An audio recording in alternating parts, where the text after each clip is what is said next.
Located in the middle of America is a little town called Hartford, Wisconsin. If you were to visit this place, you would find a quiet, charming community that feels like a throwback to a simpler time. Right in the downtown area, they have the biggest automobile museum in all of Wisconsin. People travel from all over just to look at the classic cars on display. They also have a popular bowling alley called Dave's Lanes. It is the kind of place where locals gather on Friday nights, and they are famous for selling cheap beer and the best frozen pizza in town. Around the corner from the museum and Dave's Lanes are two other very popular local spots that everyone in town knows about.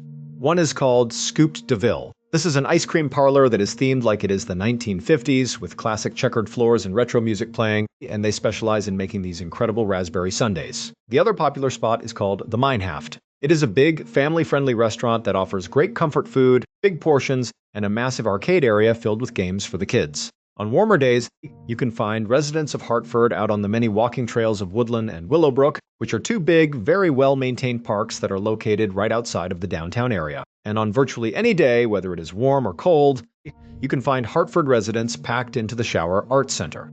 This is a local theater where people go to watch the local theater troupe perform all kinds of plays and musicals. But none of these attractions are why anybody actually knows about Hartford, Wisconsin. The reason we know about Hartford, Wisconsin is because of Jessie Blahett. Jessie Blahett was considered a miracle by everyone who knew her. She was born just outside of Atlanta, Georgia in 1994 to her loving parents, Buck and Joy Bludgett. For the longest time, Buck and Joy could not have kids. They tried for years and years, but nothing worked. They had visited doctors, tried different things, and finally, they were just starting to adjust to their reality that they would not be able to have biological children. They were trying to find peace with that decision when suddenly Joy discovered she was pregnant. The couple absolutely could not believe it. It was like the most incredible, shocking thing that either of them had ever experienced. They felt like they had been given a gift from above. When the time came, Joy would give birth to Jessie at home. There were no drugs, no hospital machines, and no doctors. It was just Buck, his mom, and a local midwife in the room. And when little Jessie poked her head into the world for the first time, Buck and Joy fell instantly, deeply in love with her. Not long after Jess's birth, the Bludgett family would decide to leave Atlanta, Georgia. They wanted a fresh start in a quiet place, and so they moved to Hartford, Wisconsin. And it was there, inside of their modest two-story home, located about a 5-minute drive from the downtown area, that Jessie would grow up. And it was also inside of that modest two-story home where, many years later, Jessie would come face-to-face with an absolute monster. Growing up, Jessie was always someone the other kids looked up to. She had this incredible, bright energy, and she was a brilliant musician. She could sing beautifully, and she could play the piano and the violin with ease. One of her very close friends growing up was a girl named Jacqueline Knights. Jacqueline would later say that whenever she went over to Jess's house, she would walk through the front door and immediately hear music. In fact, Jacqueline said she would often have to yell at the top of her lungs just to get Jess's attention because Jessie was permanently playing the piano. She was just completely lost in her music. But Jess's musical talents were not the only reason people were attracted to her. From a very young age, Jessie became deeply outraged by bullying and unfairness of any kind.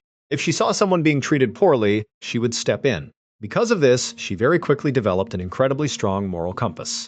As she grew older, she became a fierce defender of animal rights, environmentalism, sustainability, social justice, and ultimately, she was passionate about ending violence against women. She did not just talk about these things either, she lived them.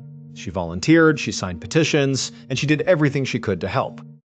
By the time she graduated from high school in 2012, Jessie had become incredibly popular amongst her peers. And she was also highly respected by teachers and parents. She just came off as someone who was wise beyond her years. Jessie always talked about wanting to change the world, and after high school, she kind of figured out exactly how she was going to do that.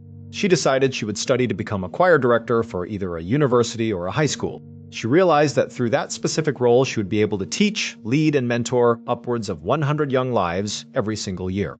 She could pass on her love of music and her values to the next generation. So, in the fall of 2012, Jessie would leave Hartford and head off to the University of Wisconsin in Milwaukee, which is about an hour southeast of Hartford. And there, she would enroll in their competitive musical education program. During that first year at the school, Jessie did so well in the program and showed so much promise that she was offered a talent scholarship for the following year. After wrapping up her incredibly successful freshman year in college, Jessie came back to Hartford, Wisconsin to live with her parents for the summer. Now, unlike other college kids who were back home for the summer and wanted to just relax, Jessie was not treating this break like it was a vacation. Instead, she decided she would just jump right into her musical education career. And so, as soon as she got home, she started her own business teaching voice, piano, and violin to kids in Hartford. Within weeks of starting this brand new business, she had over 25 kids signed up for lessons. It was a massive success. When Jessie was not teaching that summer, she was often writing original music with her friend Dan Bartelt, who was also an incredibly talented local musician. The two of them would sit together for hours playing instruments and writing lyrics. Or when she was not doing that, she was rehearsing at the Shower Arts Center. That summer, she had auditioned for and landed a central role in the summer's big musical, The Fiddler on the Roof. Jessie was cast as the fiddler, and she was absolutely excited about this opportunity. The musical opened to a packed house on Friday, July 12th at 7:30 p.m. Jessie and the rest of the cast were absolutely incredible, and the audience loved them. Then, the next night, July 13th, which was a Saturday, they had another big performance at 7:30 p.m. as well. It was another huge success. And then, on Sunday, July 14th, they had a matinee performance at 2 p.m. After that Sunday matinee, the show was officially over for the weekend, and Jessie and the rest of her castmates headed off to another cast member's house who had a big pool. They were going to have a big pool party to celebrate the end of their successful opening weekend. During this party, Jessie spent about half of her time sitting around the pool, laughing and talking with her castmates. And the other half of her time she spent walking over to a nearby field and petting some llamas that were kept there. She just loved animals, and so she was perfectly happy spending her evening with them. Jess would finally leave the party and get back to her parents' house sometime after midnight. When she went inside, the house was quiet, but her mother, Joy, was still awake. When Joy heard her daughter walk through the door, she came out to the front of the house to greet her.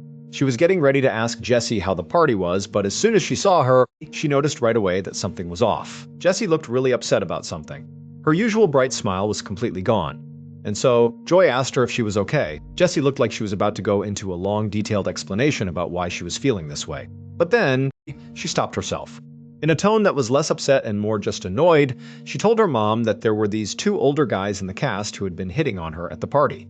She said they were supposed to be her friends, but she felt like they were really crossing the line, and it had made her feel totally uncomfortable. Joy began asking some follow-up questions to get a sense of how serious this was. But based on Jess's responses, it seemed like it was just an annoying situation, not something dangerous. So, pretty quickly, the two women said goodnight to each other, and they both retired to their rooms to go to bed. The next morning, Monday, July 15th, Buck and Joy got up fairly early, around 7 a.m. Jessie, however, stayed in bed.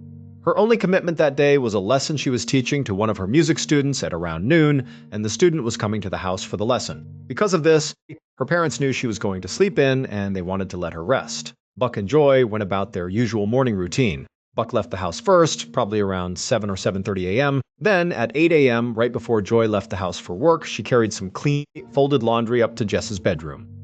Joy quietly opened the door and went inside. She saw that Jessie was still fast asleep in her bed.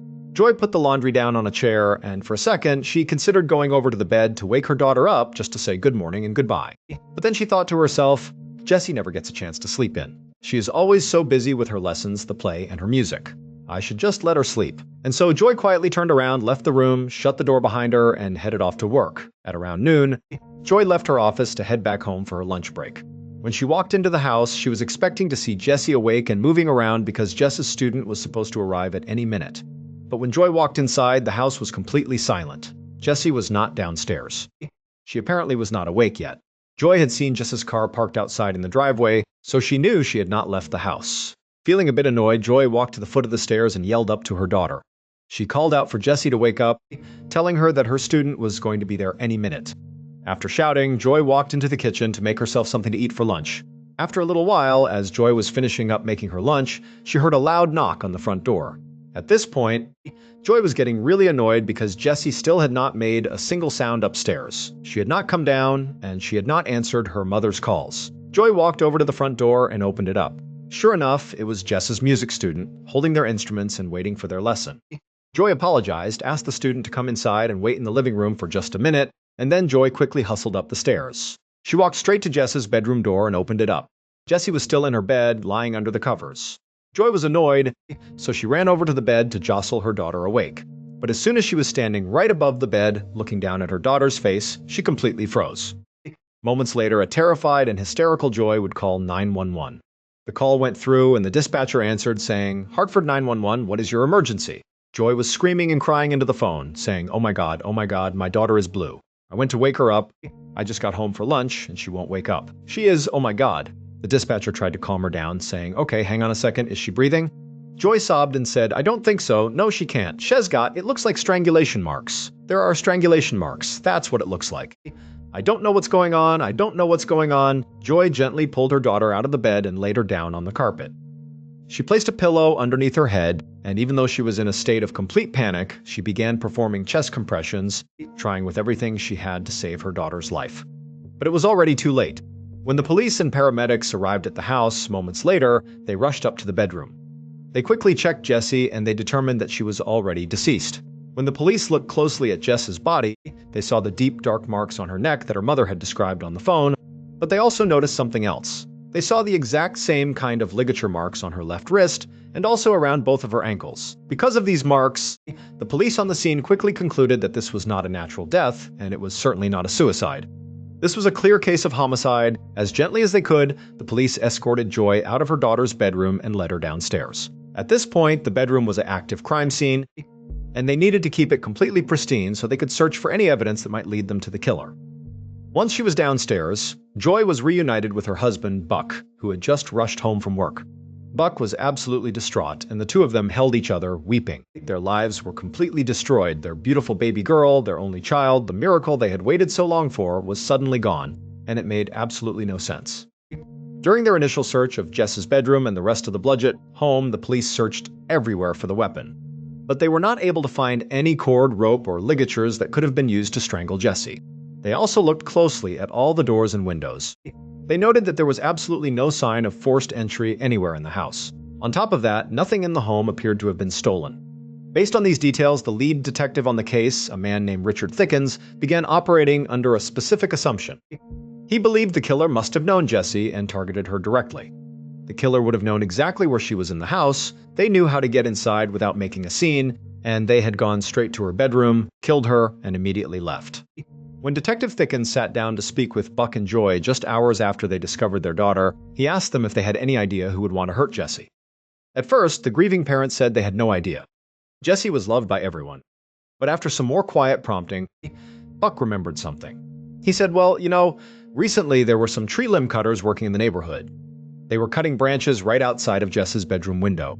Buck thought that maybe one of them had looked through the glass, saw a young girl home alone, and decided to break in and attack her." Buck also mentioned that in addition to teaching music, Jessie had recently picked up a few hours working at a local restaurant down the road. He said she had recently come into conflict with one of her coworkers there. This coworker had been acting very inappropriately with her. He would intentionally walk past Jessie, bump into her, rub against her, and crowd her personal space. Jessie had been really upset about this and had told her family about it.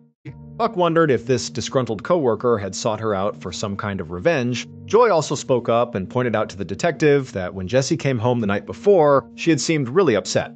She had mentioned those two older guys from the play who had been hitting on her at the pool party, making her feel extremely uncomfortable.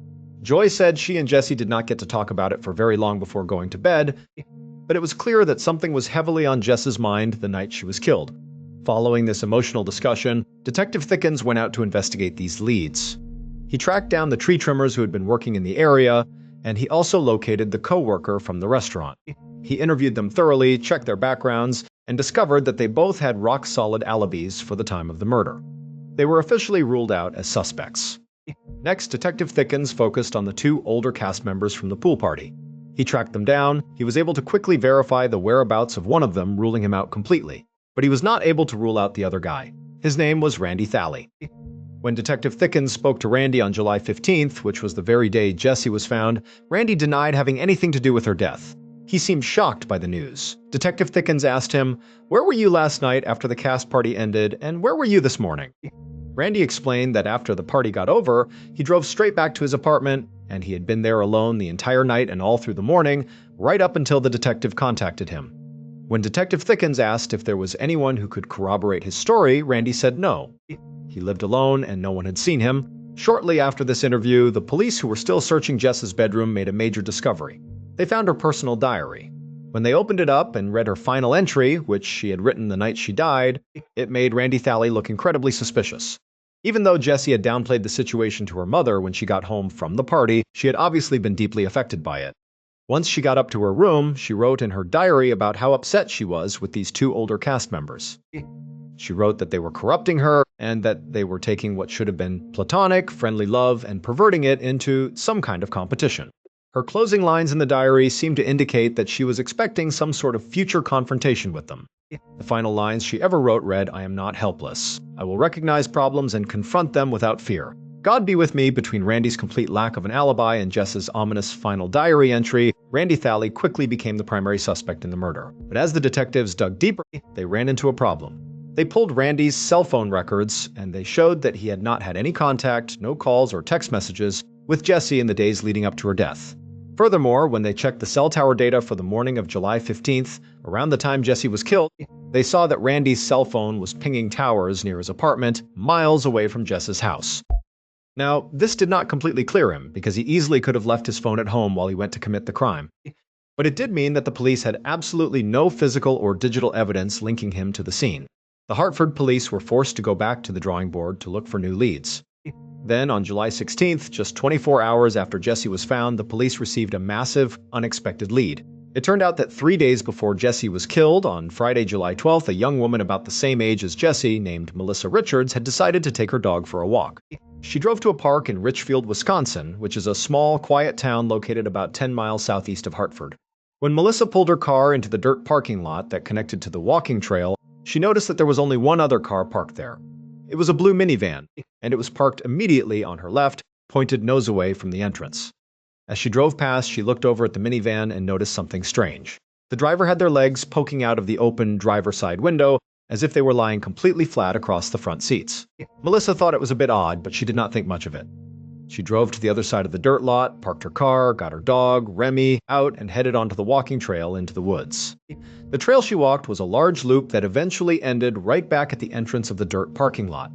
This meant that when she finished her walk, she would have to walk directly across the entire lot, passing right by that blue minivan to get back to her car. Melissa completed her 30-minute walk, and as she and Remy emerged from the woods, she saw that the blue minivan was still parked in the exact same spot. However, the driver's legs were no longer sticking out of the window. From a distance, she could not tell if anyone was inside the vehicle at all. Melissa released Remy's leash, and the dog happily ran ahead towards her car. Melissa pulled out her key fob and unlocked her trunk. Remy jumped right into the back, and Melissa continued walking across the lot. But as she walked past the blue minivan, she decided to turn and look.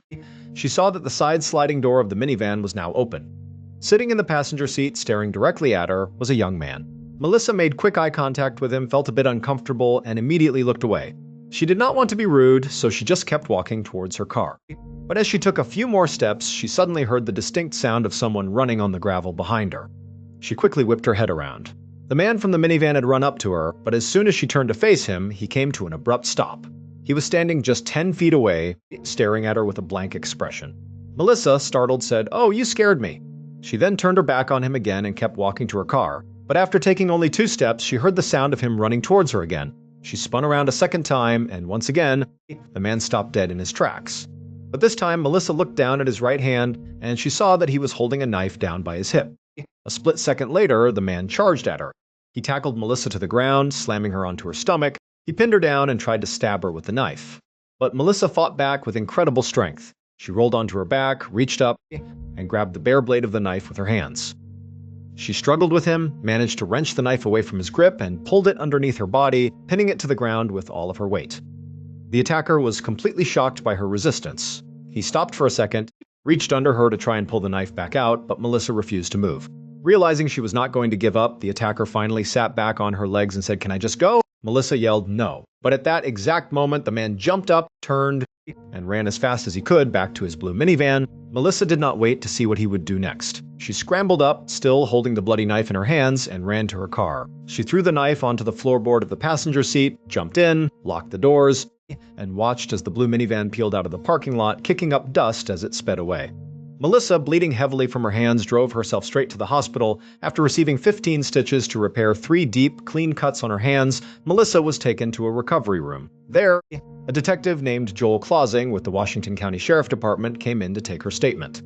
Despite the terror she had just experienced, Melissa's memory of the event was incredibly sharp. She described her attacker in perfect detail.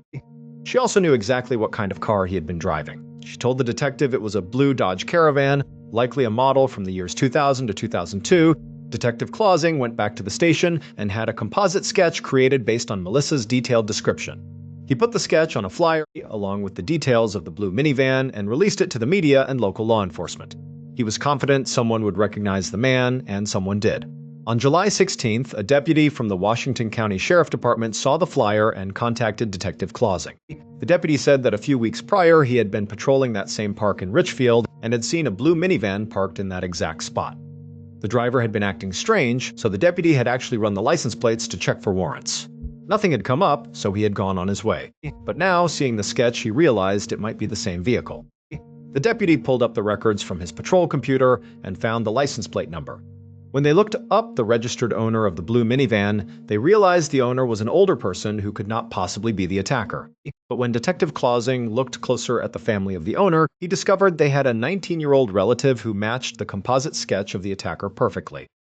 His name was Daniel Bartel. On the afternoon of July 16th, Detective Clausing dialed the phone number for Daniel Bartel. At that exact same time, 10 miles away, Buck and Joy Bludgett were holding a quiet, emotional vigil for their daughter Jessie inside their home. Jess's closest friends and family were gathered in a circle in the living room, weeping, holding hands, and sharing stories about her. Inside that circle sat 19-year-old Daniel Bartel. He had been a close friend of Jess's, having spent the entire summer writing music with her. Suddenly, Daniel's cell phone began to ring. He stood up, walked away from the grieving circle, and answered it. It was Detective Clausing, asking him to come down to the station immediately to answer some questions. Daniel Bartel drove to the police station that afternoon. When he sat down in the interview room with Detective Clausing and another investigator, the tension was incredibly high. The detectives knew that Daniel was a close friend of Jessie Blahett, who had just been murdered the day before. They knew he had been at her house for the vigil, and now he was sitting in front of them as a suspect in a violent knife attack on another young woman that had occurred just days earlier. Detective Clausing started by asking him why he was at the Bludgett home when he called. Daniel calmly explained that he was very close friends with Jessie and he was there to support her family because she had been killed. As they transitioned to asking him about the attack on Melissa Richards, the detectives noticed something. Daniel had fresh, deep cuts on his hands. They asked him how he got those cuts. Daniel was very quick to answer. He said he had injured them at his job. He worked in the back room of an engineering company moving inventory, and he claimed a sharp metal screw had jutted out and sliced his hands. The detectives kept pushing, asking for specific details about his job and how the accident happened. Finally, one of the detectives looked at him and asked, "If I were to call this engineering company right now, would they tell me that you are currently employed there?" Daniel froze. He stared at the detectives for a long moment before quietly admitting, "No, I actually lost my job several weeks ago." The detectives now knew he was lying. First, he claimed he got the cuts at work, but he did not have a job. Detective Clausing leaned forward and asked him how he really hurt his hands. Daniel tried to claim he cut them while cooking. Clausing shook his head and said, "Daniel, nobody lies about cutting their hands while cooking. Tell us the truth." Under the pressure, Daniel finally cracked. He admitted that he was the one who had attacked Melissa Richards at the park. He explained that after he lost his job, he was too terrified to tell his parents the truth. So, every morning, he would get up, pretend to go to work, and instead just drive around town. He would park his blue minivan in secluded lots, like the one at the park in Richfield, and just sit there for hours. On July 12th, he saw Melissa walking her dog. He said that recently, he had dropped out of college because he was overwhelmed, and then he lost his job. He felt completely scared of life, and he wanted someone else to feel that same level of fear. That, he claimed, was why he attacked her. But even though he confessed to the attack on Melissa, when the detectives asked him about Jessie Blahett, Daniel shook his head. He said, "Absolutely not. I love Jessie. I would never do anything to hurt her." Detective Clausing contacted Detective Thickens of the Hartford Police and told him they needed to look closely at Daniel Bartel. And as the Hartford Police began to investigate Daniel's background, a terrifying picture began to emerge. To the outside world, Daniel was a perfect kid. He came from a good, loving family. He was a straight A student, a talented musician, and highly respected by everyone in town. But internally, something had gone deeply wrong with him. In the weeks leading up to the attack on Melissa, Daniel had developed a dark, secret obsession with death and murder. The police searched his computer and found his internet search history. He had spent hours looking for actual snuff videos online. He had researched notorious serial killers and spree killers, focusing heavily on men who targeted and killed women. And right before the attack on Melissa, he had found one specific, horrific video of a woman who was bound, hogtied, assaulted, and then strangled to death. Daniel had watched this video over and over again. The police realized that on July 12th, when Daniel saw Melissa Richards alone in the park, something inside him snapped. He decided to act out that horrific video in real life. Melissa was simply in the wrong place at the wrong time. In the dirt lot where the attack happened, police had recovered a roll of extremely strong, heavy-duty tape that had fallen out of Daniel's pocket. They realized he had brought the tape to bind and kidnap Melissa, but her fierce resistance had ruined his plan. 3 days later, on July 15th, Daniel decided to try again. But this time, he did not want to risk his victim fighting back. He wanted someone who trusted him, someone who would let him get close without any suspicion. And so, he chose his close friend, Jesse Blahett. Based on a witness who saw Daniel's blue minivan in the Bludgett driveway that morning, police reconstructed what happened. Daniel waited until Buck and Joy left for work at 8 a.m. He then drove over to the house, knowing Jesse was home alone. Jesse, trusting her friend completely, let him inside. Daniel had brought a bag filled with supplies, including the same heavy-duty tape, zip ties, a homemade ball gag, and alcohol wipes. He went upstairs to her bedroom. Whether she was asleep or awake, Daniel quickly overpowered her. He stuffed the homemade ball gag into her mouth and wrapped the heavy-duty tape around her head to secure it. He then bound her wrists and ankles, hog-teeing her just like in the video he had obsessed over. After assaulting her, he wrapped a cord around her neck and strangled her to death. Once she was dead, Daniel used alcohol wipes to clean her body, trying to remove any of his DNA. He then carefully placed her back in the bed and pulled the covers up to